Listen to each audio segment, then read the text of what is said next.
Audio one सार्थक एवं आनंदमय वृद्धावस्था। लेखक ब्रह्मवर्चस।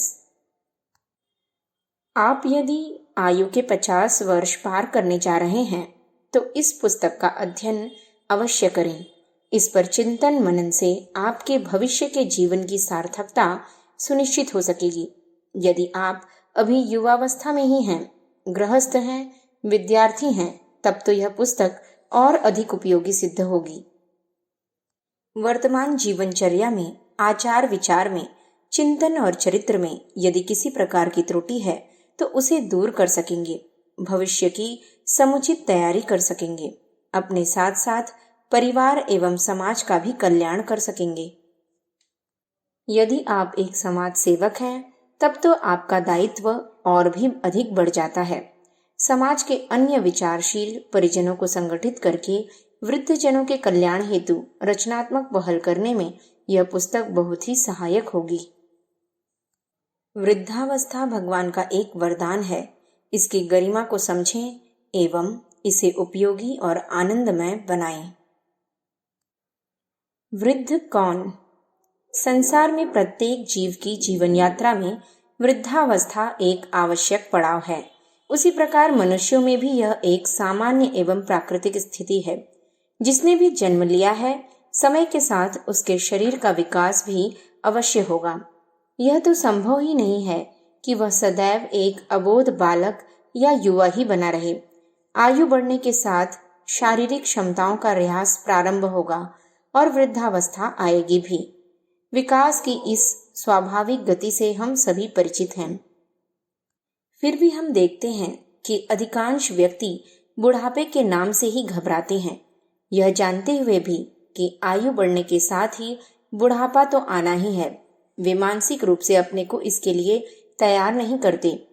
बुढ़ापा जहां आयु बढ़ने से आता है, वहीं मानसिक रूप से भी ऐसे व्यक्ति भी होते हैं जो 80-90 वर्ष की आयु में भी मन में जवानों जैसी उमंग व उत्साह से भरपूर अपनी बची कुची क्षमताओं का सदुपयोग करते रहते हैं।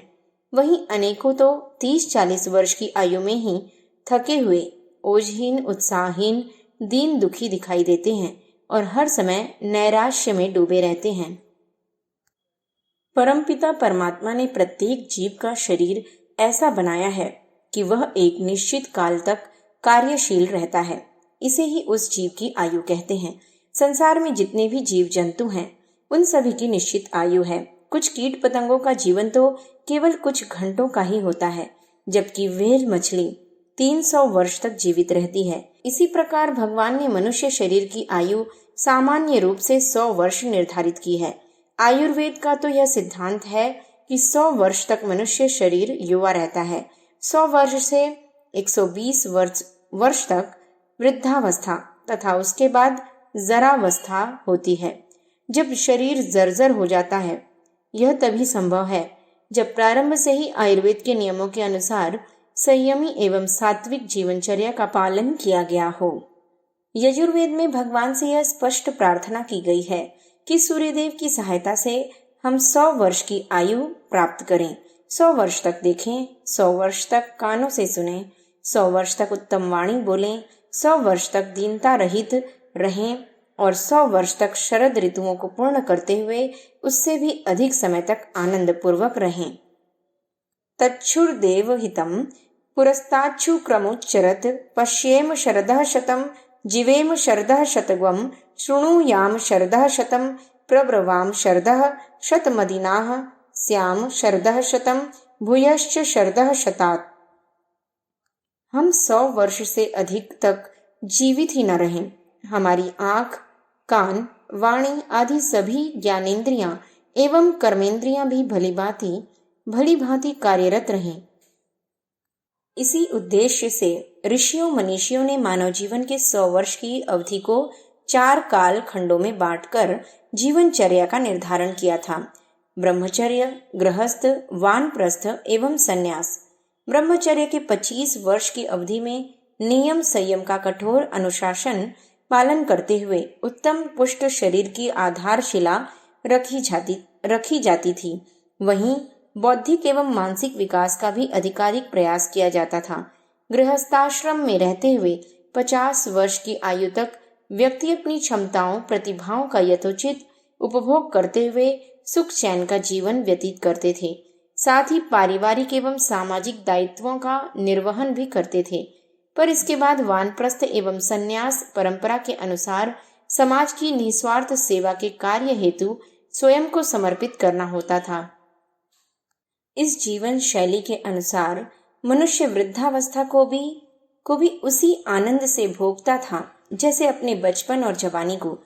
अपने अनुभव और ज्ञान का लाभ सभी में बांटते हुए वह समाज के एक उपयोगी अंग के रूप में पूजित व सम्मानित होता था। वर्तमान समय में सामान्य रूप से 60 वर्ष से अधिक आयु के व्यक्तियों को वृद्ध समझा जाता है। उनके कल्याण के लिए शासन द्वारा भी अनेक योजनाएं चलाई जाती हैं। बुढ़ापे का संबंध मनुष्य के शरीर की आयु से भी अधिक उसके मन से है। इस तथ्य पर हम यदि ध्यान रखें तो वृद्धावस्था की समस्याओं को भली भांति समझ सकेंगे और उनका निराकरण भी कर सकेंगे। इस दृष्टि से देखने पर वृद्धों का वर्गीकरण इस प्रकार किया जा सकता है। पहला, जो मन से भी स्वस्थ हैं और शरीर से भी स्वस्थ। वर्तमान समय में ऐसे व्यक्ति बिरले ही होते हैं। महात्मा गांधी, पंडित मदन मोहन मालवीय, श्री हनुमान प्रसाद पोद्दार, श्री जमुनालाल बजाज इसी श्रेणी के वृद्ध पुरुष हुए हैं। सुखदेव आश्रम मुजफ्फरनगर के स्वामी कल्याण देव जी इस समय 128 वर्ष की आयु में भी समाज सेवा में सक्रिय हैं।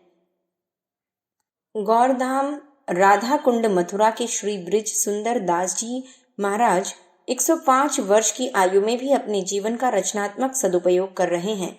ऐसे व्यक्तियों के जीवन चरित्र को देखें तो पता चलता है कि उन्होंने बचपन से ही अपने जीवन में संयम की साधना की थी।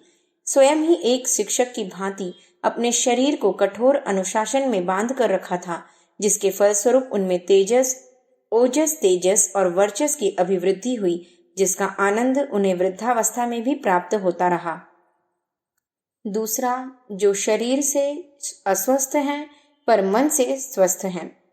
स्वामी रामकृष्ण परमहंस के बारे में विख्यात है कि वे कैंसर की भयंकर पीड़ा झेलते रहे, पर इस रोग का कोई प्रभाव उन्होंने अपने मन पर नहीं पड़ने दिया।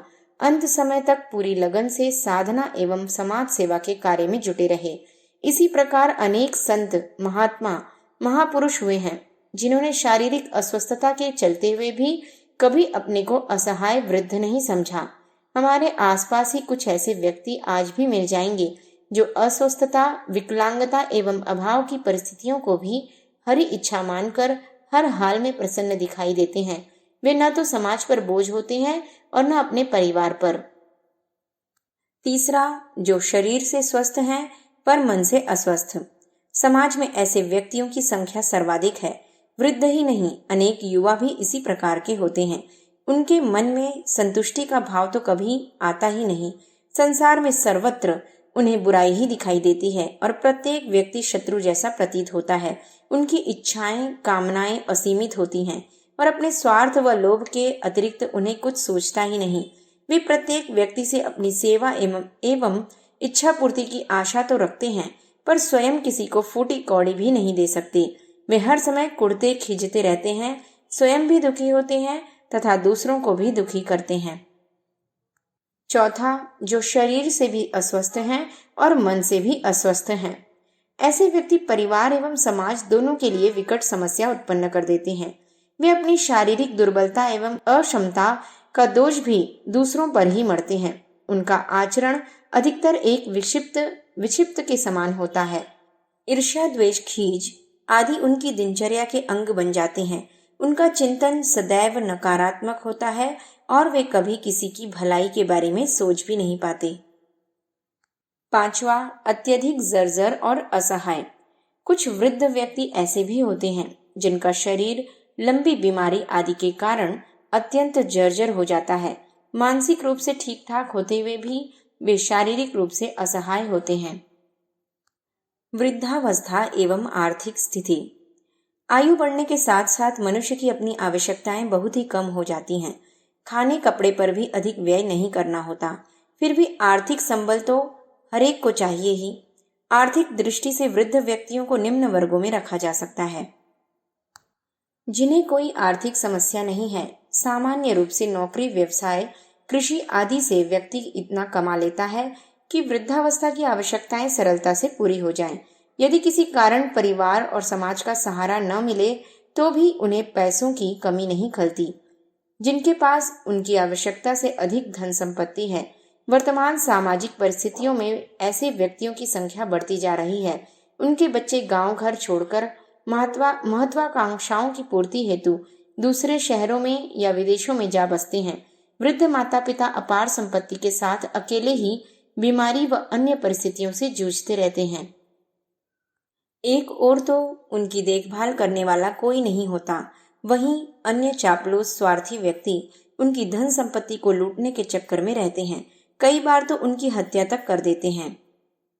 जिनके पास अपनी आवश्यकताओं की पूर्ति करने के लिए कोई आर्थिक साधन नहीं होता, जिन्होंने सारा जीवन असंयम में बिताया, धन का दुरुपयोग किया और समय रहते भविष्य की चिंता नहीं की, वे बुढ़ापे में इसी प्रकार कष्ट पाते हैं।